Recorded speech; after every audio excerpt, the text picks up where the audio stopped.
छुट्टी घोषित करो, घोषित करो, घोषित करो, आदिवासी दिवस छुट्टी घोषित करो, घोषित करो, घोषित करो। जयस द्वारा विश्व आदिवासी दिवस पर अवकाश घोषित करने हेतु मध्य प्रदेश व देश भर में जगह जगह दिया ज्ञापन।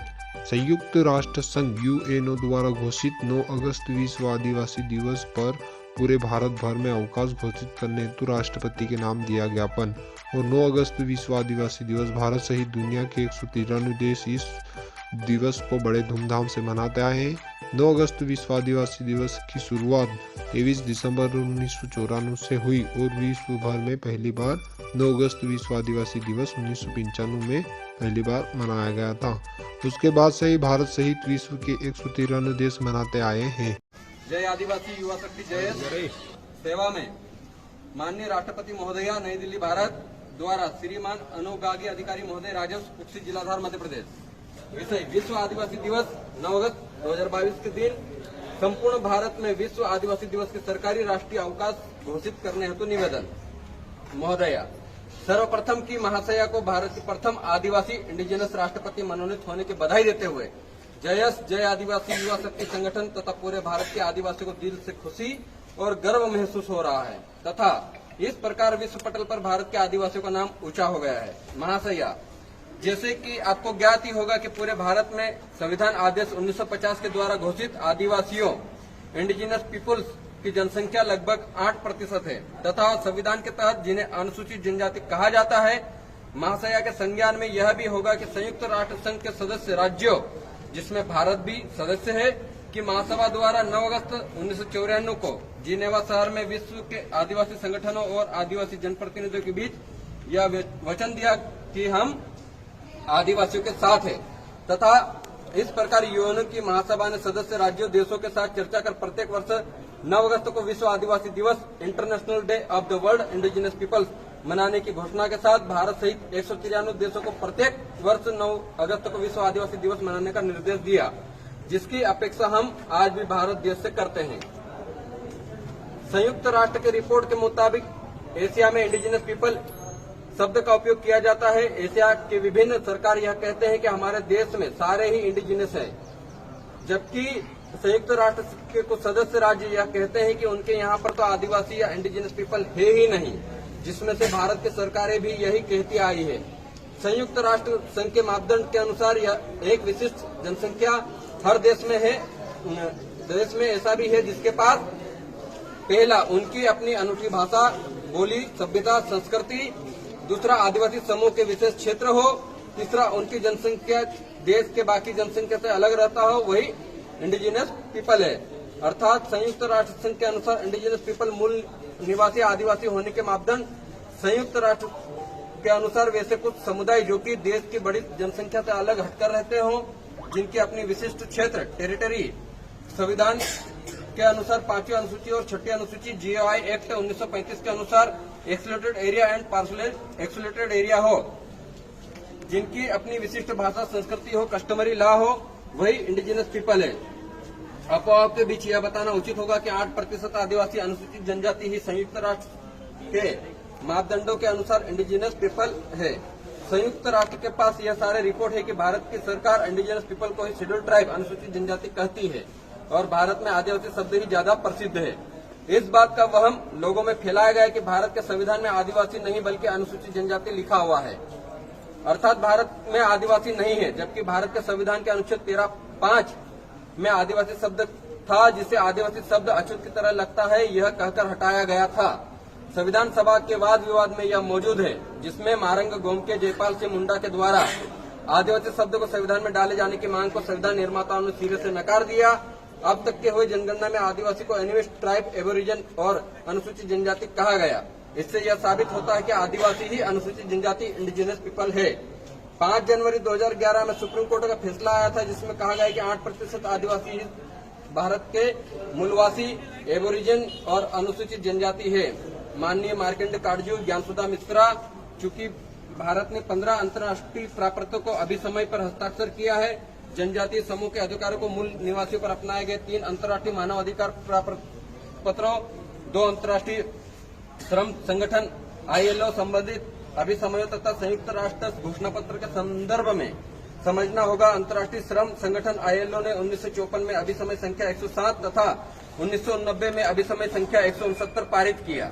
अभिसमय 107 का उद्देश्य जनजातीय समूह को धीरे धीरे राष्ट्रीय मुख्यधारा में लाना था, शैक्षणिक और आर्थिक रूप से मजबूत करना। वहीं अभिसमय 169 ने जनजातीय समूह को अलग पहचान तथा इनकी आत्म परिभाषा तथा आत्मनिर्णय, अपनी पारंपरिक व्यवस्था और स्वशासन के अधिकार पर बल दिया, जो कि संविधान के अनुच्छेद 244(1) के प्रावधान यानी 5वीं अनुसूची के प्रावधान में आदिवासियों के स्वशासन की मान्यता है।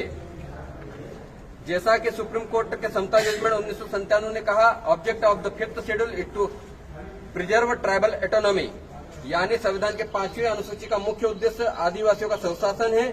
पर भारत के सरकारों ने अभिसमय 107 को स्वीकृति दी, पर 169 को नहीं। और इसके अंदर क्या है और इसके क्या दुष्प्रभाव है, इसके बारे में सरकार से हमने पूछा भी नहीं। इस प्रकार आज तक भारत में आदिवासी समुदाय अपने स्वशासन रूढ़िगत ग्राम सभाओं के अंदर के मिनी संसद के अधिकारों से अनभिज्ञ है। जनजातीय कल्याण मंत्रालय ने लोकूर समिति के साथ मिलकर अनुसूचित जनजाति होने के 5 मापदंड तैयार किए हैं, जो कि असंवैधानिक है। पहला, भौगोलिक अलगाव, 5वीं और 6ठी अनुसूची। आर्थिक पिछड़ापन, तीसरा घुलने मिलने से कतराना, चौथा आदिम जनजाति गुण टोटम व्यवस्था, 5वां अनूठी भाषा संस्कृति। ILO कन्वेंशन 107 में हुए करार के अनुसार आदिवासियों को मुख्य धारा में लाने के साथ ही साजिश के तहत अनुसूचित क्षेत्रों में मुख्य धारा के नाम पर और विकास के नाम पर प्रवेश निषेध होते हुए भी जबरन बाहरी संस्कृति का प्रवेश कराया गया। पहला, बाहरी लोगों के प्रवेश, साथ ही भौगोलिक अलगाव। दूसरा, मुख्य धारा में लाने के नाम पर आर्थिक पिछड़ापन। तीसरा, घुलने मिलने से कतराना पर कंपटीशन के लिए खुद को तैयार करना। चौथा, बाहरी धर्म के प्रवेश से आदिम जनजाति गुण और टोटम व्यवस्था का समाप्त होना। 5वां, अनूठी भाषा। पूर्व गोंडी भीली की जगह हिंदी और अंग्रेजी और संस्कृति पर बाहरी प्रभाव पड़ा, जिससे अनुसूचित जनजाति होने पर खतरा है। उदाहरण, तमाड़िया जनजाति और बहरिया जनजाति को अनुसूचित जनजाति से इसलिए हटाया गया था क्योंकि वह हिंदू धर्म के बहुत करीब थे और अपने रीति रिवाज को छोड़ चुके थे। इस प्रकार महाशय, इन सभी के साथ ही आदिवासियों के स्वशासन समाप्त कर आदिवासियों को यूनिफॉर्म सिविल कोड की ओर अग्रसर किया जा रहा है, जिसके तहत रातों रात संपूर्ण भारत के आदिवासियों का कस्टमरी लॉ समाप्त, 5वीं अनुसूची समाप्त होकर जल जंगल जमीन पर अधिकार समाप्त होने की संभावना है। भारत के प्रथम नागरिक होने के कारण आपसे आदिवासियों की रूढ़ी परंपरा और स्वशासन संरक्षण की उम्मीद है महाशया। अतः अंत में आपसे भारत के सभी आदिवासियों की उम्मीद के साथ मांग है कि पहला, भारत के सभी राज्यों में विश्व आदिवासी दिवस की राष्ट्रीय अवकाश घोषित कर आदिवासी अस्तित्व का परिचय दें। दूसरा, लोकूर कमेटी ST घोषित करने, ST से डिलिस्टिंग करने की कमेटी, भेबर कमेटी 50% जनसंख्या के आधार पर अनुसूचित क्षेत्र की निर्धारित करने की कमेटी को असंवैधानिक घोषित कर यह कार्यभार स्वयं लेकर 1950 के अनुसूचित जनजाति आर्डर, 1950 के अनुसूचित क्षेत्र के संवैधानिक आदेश तथा 1950 पूर्व के छूटे हुए आदिवासी क्षेत्रों को ध्यान में रखकर अनुसूचित क्षेत्र और अनुसूचित जनजाति निर्धारित करें। तीसरी मांग है, आदिवासियों के अनुसूचित क्षेत्रों के जल, जंगल और जमीन खनिज के संरक्षण हेतु सुप्रीम कोर्ट के जजमेंट जैसे समता जजमेंट 1997, पी रामारेड्डी जजमेंट आदि को तत्काल प्रभाव से लागू करने का आदेश दें, जिससे आदिवासी। आप लोगों ने इसमें अनुमति नहीं लिखा है, सूचनार्थ लिखा है। सर, सूचनार्थ तो देना पड़ेगा। सूचनार्थ अलग होता है, कार्यक्रम करने की अनुमति अलग, दोनों में बहुत अंतर होता है। नहीं, अंतर तो होता है, लेकिन आदिवासियों से तो सूचना दे सकते हैं। आज तक कभी भी कई जगह भी सर ऐसे अनुमति कभी नहीं सूचना। थोड़ी होता है कि कोई संगठन है उसको अनुमति की आवश्यकता नहीं। सर, इसमें ये आपने थोड़ा ज्ञापन ये तो कर रहे हैं ना, उसकी बात कर रहा हूँ। हाँ, तो उसी में सब आ जाएगा ना सर। पढ़ो तो सर, इसमें आदिवासियों के लिए क्या क्या चीज है या नहीं है कि है, वो चीज आप इसमें देख लेना। 244 एक पढ़िए सर, उसमें सब सारी चीजें उसमें लिखा है अनुमति मत है। अनुमति की बात नहीं है। अनुसूचित क्षेत्र में हर आदिवासियों को एक अपनी व्यवस्था रहती है, जिसमें किसी भी शासन प्रशासन से अनुमति लेने की जरूरत नहीं होती है ऑलरेडी। हाँ, किसी भी उसमें 5वें अनुसूचित क्षेत्र में ये मालिक है आदिवासी भारत देश का, तो उसको परमिशन लेने की जरूरत नहीं होती है, वो खुद मालिक है। संविधान में संविधान है ना, संविधान से संविधान को संविधान के आधार पे नियम कानून बनता है। हाँ सर, संविधान की बात कर रहे हैं। संविधान से पहले का ये अधिकार है आदिवासियों आपकी का। इच्छा है मतलब नहीं, वो तो मैंने नहीं, लिख दिया सॉरी है, सर, उसमें हम भी लिखा है, संवैधानिक रूप अनुमति से ही बात कर रहे कर दिया हैं। मैंने। ठीक है जी ज्ञापन है आपका सर हाँ, ये 9 अगस्त का उसका है, छुट्टी वाला सर। 8 अगस्त को है ना 9 अगस्त 9 अगस्त को सर। आदिवासी दिवस 9 अगस्त को जी जी। आपको पता ही होगा सर।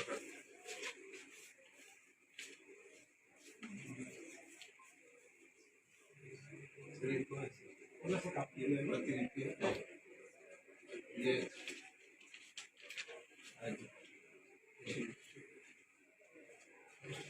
हम कई सालों से मना रहे सर, इसी प्रकार हम आवेदन देते हैं। और अभी क्या है, सरकार जिसकी सरकार रहती है वो जब मन चाहे तब छुट्टी रख देते, जब मन चाहे तब छुट्टी निरस्त कर देते हैं, इसलिए हमको देना पड़ रहा है। और ये तो हम आप सभी संविधान का पालन करते हुए ही हम आवेदन दे रहे हैं, नहीं तो इसकी भी जरूरत नहीं रहती है ना सर। और संविधान को ही लेके हम भी चल रहे हैं, और आदिवासियों के अधिकार क्या है उसी चीज को लेके हम खुद हमारे मन से हम कुछ ऐसी चीज लिख के शासन को नहीं दे रहे हैं, है ना? हम रखा विश्व आदिवासी दिवस की छुट्टी घोषित करो, 9 अगस्त विश्व आदिवासी दिवस की छुट्टी घोषित करो। एक तीर एक कमान, आदिवासी एक समान, एक तीर एक कमान, आदिवासी एक समान, जय जोहार का नारा है, भारत देश हमारा है, लड़ेंगे जीतेंगे, लड़ेंगे। जीतेंगे। घोषित करो, घोषित करो, आदिवासी दिवस की छुट्टी घोषित करो, घोषित करो, आदिवासी दिवस की छुट्टी घोषित करो, हम